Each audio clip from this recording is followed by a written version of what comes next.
내가 지금 다시 창조하고 있는데 너희를 주권적 청지기로 보내겠다. 그러면서 예수님이 한 행동이 뭐냐면 숨을 내셨어요.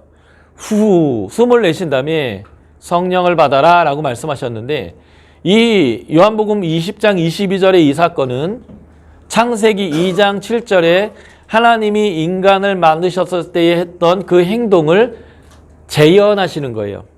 이것은 상징적 행동입니다. 그런데 이 일이 실제가 됐던 사건이 있는데, 이게 사도행전 2장의 오순절 성령 강림의 사건입니다. 급하고 강한 바람 소리가 났다는 거죠. 히브리어의 성령이란 단어가 루하흐이죠. 창세기 1장 2절에 나왔던. 그리고 신약에서는 푸뉴마라고 하는 게 이제 헬라어로 이 성령이란 단어인데, 이 단어 두 단어, 히브리어든 헬라어든 이 두 단어의 일차적 의미가 뭐냐면 숨, 바람이란 단어이거든요. 그러니까 지금 성령의 강한 바람이 불어왔다라는 것은 성령이 여기 오셨다라는 것을 의미하는 건데, 그래서 예수님이 요한복음 2장 20절에서 했던 상징적 행동이 실제화된 사건은 사도행전 2장의 사건입니다. 그러므로 하나님이 그 코에 생기를 불어넣어 주신 사건은 우리가 성령으로 숨쉬는 존재가 되었다라는 것입니다. 그러니까 진짜 살아있는 사람이라는 의미는 신학적으로 이렇게 된다고 저는 생각해요. 세상엔 두 종류의 사람이 있어요. 그냥 숨쉬는 사람과 성령으로 숨쉬는 사람. 이걸 다르게 표현하면 성령을 있음도 들어보지 못한 사람들과 성령을 받은 사람들, 성령으로 거듭난 사람들, 요한복음을 표현하면 물과 성령으로 난 사람들, 거듭난 사람들, 하나님께로 난 사람들이 있고, 이게 이제 성령으로 숨쉬는 사람들이라고 표현할 수 있고, 그 하나님의 성령을 알지도 못하고 경험하지도 못한 사람들, 이 두 종류의 살아있는 사람들이 있어요. 그런데 성경에서는 이 하나님께로 난 사람들, 성령으로 난 사람들, 거듭난 사람들, 이런 하나님의 성령을 호흡하는 사람들, 이런 사람들을 산자다라고 표현합니다. 그래서 창세기 1장 2절은 그들을 생령이 된지라, 숨쉬는 존재가 된지라 이렇게 표현되어 있는데, 단순한 숨이 아니라 성령 안에서 숨을 쉬는 그러한 영적인 의미를 표현하는 거죠. 이 4번이 제가 제일 중요하다고 얘기했던 이유는 이것입니다. 우리가 어떻게 하나님의 성품을 가질 수 있을까요? 우리가 육체의 소욕을 따르면 성령의 소욕을 거스르게 되고, 우리가 성령의 소욕을 따르게 되면 육체의 소욕을 거스르게 된다라고 갈라디아서에서 사도 바울이 명확하게 얘기해 주고 있습니다. 그러므로 우리가 성령의 소욕을 따른다는 것을 갈라디아서는 성령의 열매를 맺는 것으로 표현했어요. 사랑, 희락, 화평, 오르차면, 자비, 양성, 충성, 온유, 절제인데, 이게 다 하나님의 성품이거든요. 하나님의 성품이 우리의 삶의 열매처럼 맺히는 방법이 무엇일까요? 성령의 소욕을 따르는 방법밖에 없습니다. 그러니까 성령의 사람이기에 하나님의 성품이라는 방법으로 주권적 청지기 노릇을 할 수 있게 되는 거죠. 우리가 어떻게 하나님의 자녀의 신분을 가질 수 있을까요? 이것을 뭐라고 표현했냐면, 로마서에서는 우리가 양자의 영을 받아 하나님을 아빠, 아버지라 부른다라고 표현합니다. 그러니까 성령을 받아야 우리가 하나님을 아빠라고 부를 수 있다라는 거예요. 그렇죠? 그러면 우리가 어떻게 이런 주권적 청지기를 행할 수 있는 권능을 가질 수 있을까요? 사도행전 1장 8절은 이렇게 얘기합니다. 오직 성령이 너희에게 임하시면 너희가 땅끝까지, 예루살렘을 시작해서 땅끝까지 이 증인의 노릇을 하게 되는데, 그 증인들이 갖는 권세가 마태나 마가복음에 어떻게 표현되어 있어요? 무슨 독을 마실지라도 해를 당하지 않고 뱀에 물릴지라도 어려움을 당하지 않죠. 마치 사도행전에서 뱀에 물렸던 사도 바울이 뱀을 이렇게 불에다 털어넣었던 것처럼 말이죠. 그리고 우리가 기도하면 귀신 쫓겨나가고 성령이 임하고 병자가 고쳐지는 이런 일들이 바로 이제 증인들이 갖는 양태들인데, 우리가 어떻게 그 증인이 될 수 있는가? 오직 성령이 너에게 임하면이라고 표현하고 있거든요. 그러니까 지금 첫 창조 때의 인간 창조의 내용 안에는 인간이 어떤 존재냐면 하나님을 가장 닮은 존재다. 하나님의 아들, 딸이다. 하나님의 권세를 갖고 세상을 하나님과 함께 다스리는 존재다. 그들은 하나님의 방법을 알고 있다. 이 비밀은 신비인데 바로 성령님을 통해서 우리가 그러한 존재로 탄생했다는 거예요. 새로운 피조물로. 이게 이제 창조고 이게 바로 구원이에요. 구원은 죽어서 천국 가는 라이센스를 따는 것으로 좁히면 안 되고 그것도 구원의 설명 안에 아주 한 부분이긴 하지만 이게 구원의 핵심입니다. 이게 뭐예요? 하나님의 임재죠. 하나님이 우리의 주인으로 찾아오시는 거예요. 우리의 주인으로 있었던 사단을 몰아내셨어요. 십자가로, 보혈로. 그리고 하나님이 찾아오셨습니다. 창세기 1장 2절에 혼돈과 공허와 흑암 가운데 성령께서 거기에 운행하신 것처럼 하나님이 영이 우리 가운데 오셨어요. 그리고 그분이 하나님이 기뻐하시는 것이 뭔지에 대해서 우리에게 말씀하기 시작하십니다. 보혜사 성령께서 요한복음 표현으로 얘기하면 의에 대해서, 죄에 대해서, 심판에 대해서 우리에게 가르쳐 주실 거예요. 그리고 그분이 우리를 하나님의 자녀 되게 하셔서 하나님의 방법과 하나님 자녀의 권세로 주권적 청지기, 왕의 뜻을 이루는 자로 우리를 만들 것입니다. 이게 바로 인간이 어떤 존재이고 어떤 사명을 가졌고 하나님과의 관계는 무엇이고 그래서 얼마나 위대하고 존귀한 존재인지 이런 부분들이 다 이 부분을 통해서 설명이 되는 거죠. 이게 바로 창조 언약에서 아담과 하나님과 맺은 언약의 아주 중요한 부분입니다. 그래서 이 생기의 호흡, 이것은 성령님이다라고 보는 것이 맞다라고 생각합니다. 그런데 여기서 이 생기를 루아흐라는 단어를 썼으면 신학적인 논쟁이 전혀 없었을 텐데 샤마르라는 단어를 썼어요. 근데 제가 샤마르라는 단어와 루아흐라는 단어를 검색해 봤더니 이 두 단어가 같이 나오는 때가 되게 많아요. 마치 모양과 형상 이런 단어처럼 붙어 다녀요. 그러니까 이 두 개를 바꿔 써도 크게 문제가 되지 않겠다 싶을 정도로 함께 다니는 그런 짝 언어. 히브리어에 그게 많거든요. 그래서 창조 언약을 정리하면 이것입니다. 하나님이 인간에게 복을 주셨어요. 이런 복의 내용인데 이것을 이제 본문에 나와 있는 단어로 쓴다면 생육하라, 번성해라, 땅에 충만해라, 정복해라, 경작해라. 다 하나님께 주셨고요. 채소를 우리에게 먹을 것을 주셨습니다.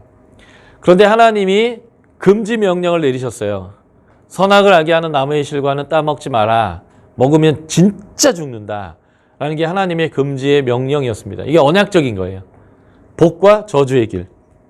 레위기 26장, 신명기 28장에 나오는 축복과 저주처럼 첫 하나님과 아담과의 관계 안에서 하나님은 아담에게 언약적으로 말씀하셨어요.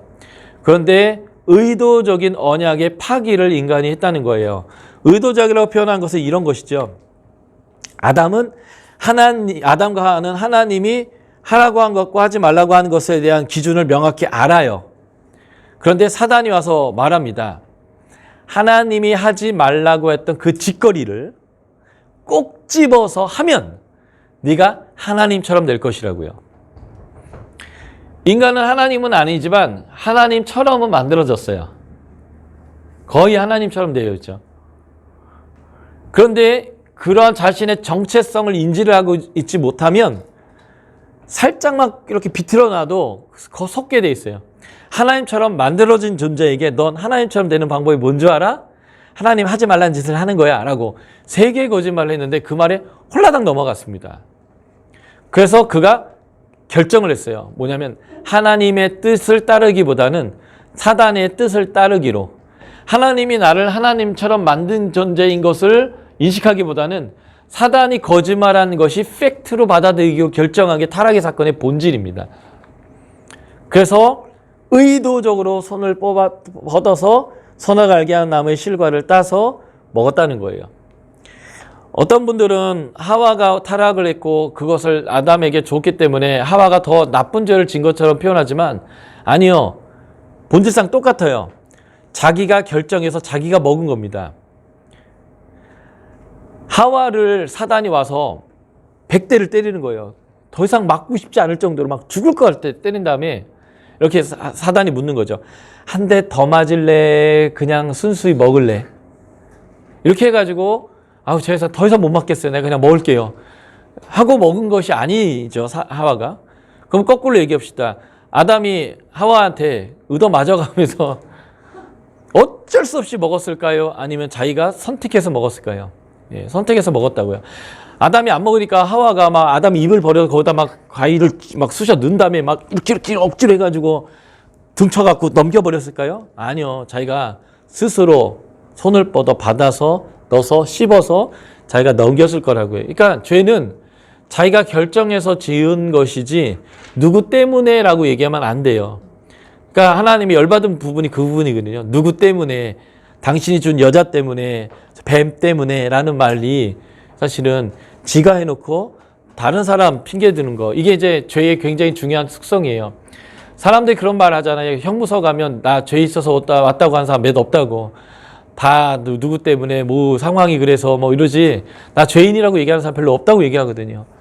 그러니까 이게 죄의 아주 중요한 특징이에요.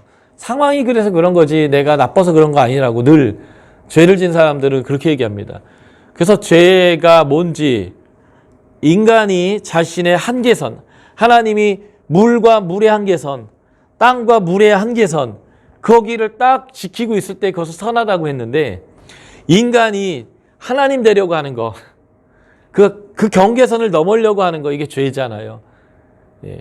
사단이 하나님처럼 되려고 했던 거, 이것도 죄고, 그 경계선을 넘어가는 것, 내 위치와 내 정체성과 내가 해야 할 일이 무엇인지를 잘 알아 그 자리에 딱 머물러 그 한계선 안에서 순종하는 거, 이게 이제 순종인데, 죄는 경계를 자꾸 넘으라고 얘기해요.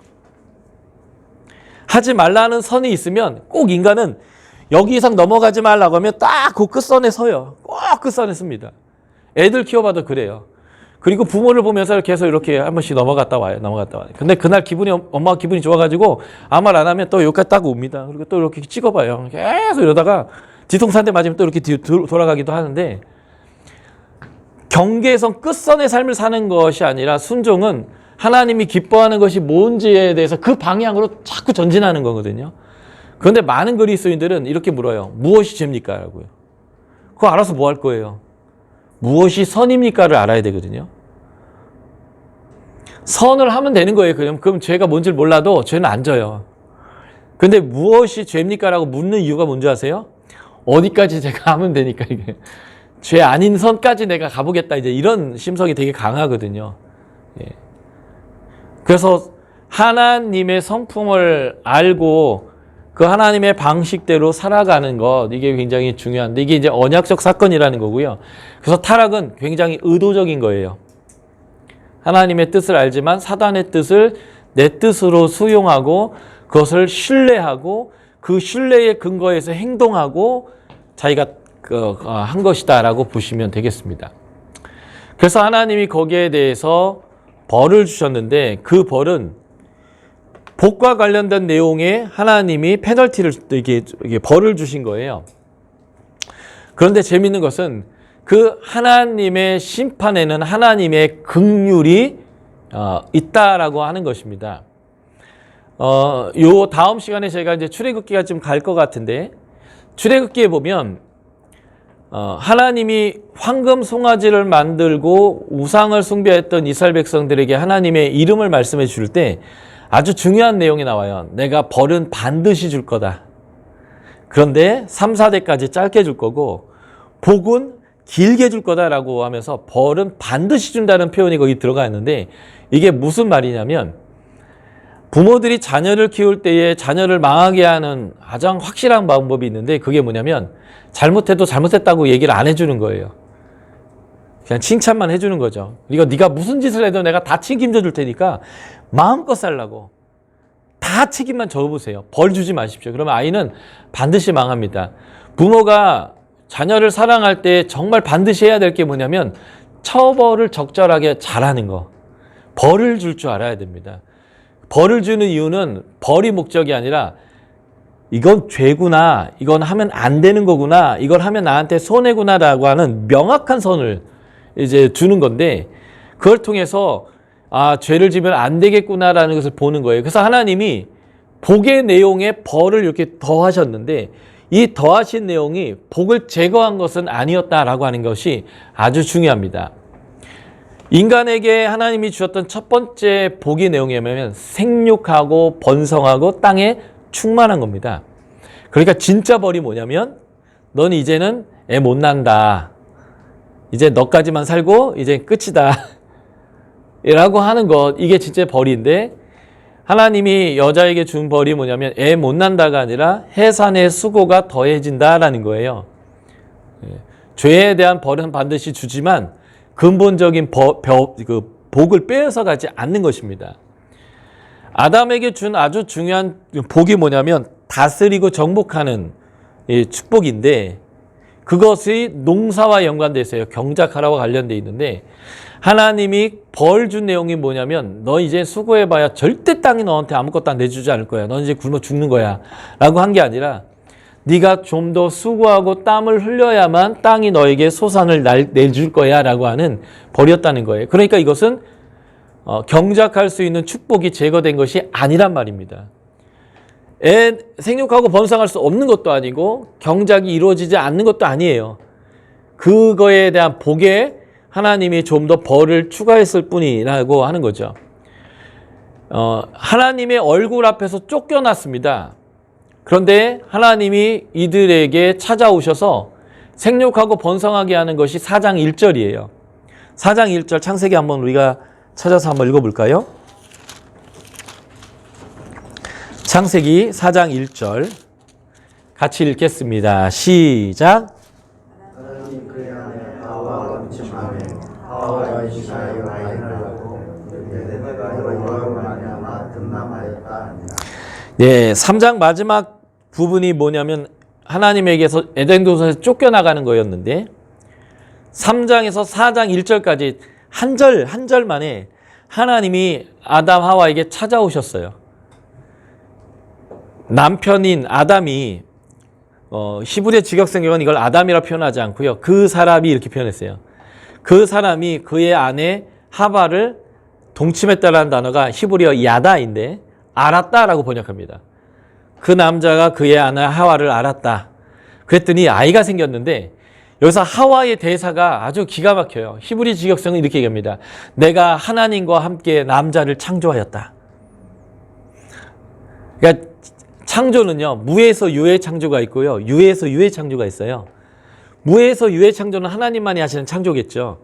그런데 지금 이 방에 있는 대부분이요, 이런 전등이라든지, 뭐 핸드폰이라든지, 뭐 여기 있는 대부분 프로젝트 이런 것들은 하나님이 태초에 만드신 거 아니거든요. 근데 사람이 만든 거잖아. 이것도 사람이 창조한 거거든요. 사람은 유에서 유를 창조해내요. 근데 이 사람이 유에서 유로 창조하는 창조 중에 가장 신비한 게 뭐냐면 사람이 사람을 낳는 거예요. 이게 하나님의 법칙인데 부부가 벌거벗었으나 부끄러워하지 않는 친밀함 가운데 부부가 같이 생활하면요. 이걸 이제 한국말은 참 금실이 좋네 이렇게 얘기하죠. 그래서 셋째 생기겠네 뭐 이렇게 표현하는데 그럴 때 넷째 생기겠네 뭐 이런 식으로요. 부부가 아주 친하고 알콩달콩하면 아이가 생겨요. 그것이 사람을 창조하는 일입니다. 아주 엄청난 창조력을 이제 인간이 갖는 건데 이게 생육하고 번성하는 거거든요. 근데 하와가 그 얘기했어요. 내가 하나님과 함께 남자를 창조하였다. 하나님이 3장에서 쫓아냈는데요. 4장 1절, 한 절 만에 찾아오셨어요. 그래서 생육하고 번성하는 축복을 계속해주고 있습니다. 그 첫 번째 난 아이가 가인이란 뜻인데 얻었다라는 히브리어예요. 그 가인의 직업이 뭘까요? 이게 굉장히 중요해요. 가인의 직업이 뭘까요? 농사꾼이요. 농사꾼이라 되어 있어요. 경작하는 사람이요. 경작하가 되고 있어요. 그런데 더 재밌는 것은 가인이 경작한 걸로 예배를 드려요. 그러니까 소산이 나왔다는 거고요. 예배도 드려요.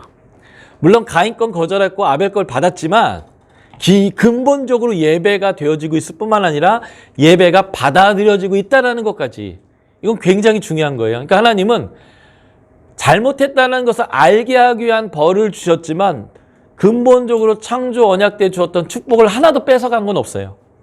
그리고 먼저 찾아오셔서 그것이 계속될 수 있도록 하나님께서 복을 주셨다는 거예요. 문제는 죄를 지은 인간이 계속 죄를 향하여 달려가는 모습들이 이 창세기 4장에서 부정적으로 우리에게 안타까울 뿐이지만 하나님은 여전히 인간을 찾아오셔서 예배 받으시고 생육하고 번성하고 경작하고 하는 일들이 계속되도록 하나님께서 복을 주셨다라고 하는 것입니다. 거기다 하나님은 인간의 수치와 부끄러움을 가리기 위해서 가죽옷까지, 예수 그리스도의 예표까지 주시는 이 사건들은 하나님의 심판이 얼마나 큰 은혜를 동반하고 있는지를 발견하게 되는데, 좀 이따 저희가 볼 노아의 홍수 심판 자체가 하나님의 구원 사역이었는데, 하나님의 심판 안에는 반드시 무엇이 함께 있냐면 심판으로 끝나는 게 아니라 회복을 위한 하나님의 긍휼이 포함되어져 있는 심판, 돌이키게 하는 심판, 죄로부터 멀어지게 하는 심판, 하나님과 더 가까워질 수 있도록 기회를 주는 심판이라고 하는 하나님의 이 긍휼이 거기에 함께 되어져 있다라는 것을 이제 보는 것, 이게 아주 중요하다라고 말씀드리고 싶습니다. 이제 더 얘기할 게 되게 많지만 여기까지 해서 제가 창조 언약을 이제 좀 마무리 짓고요. 이제는 쉬었다가 저희가 이제 노아 언약, 아브라함과 이삭과 야곱의 언약, 신의 선 언약까지 이렇게 쭉쭉쭉쭉 좀 저희가 계속 나아갔으면 좋겠습니다.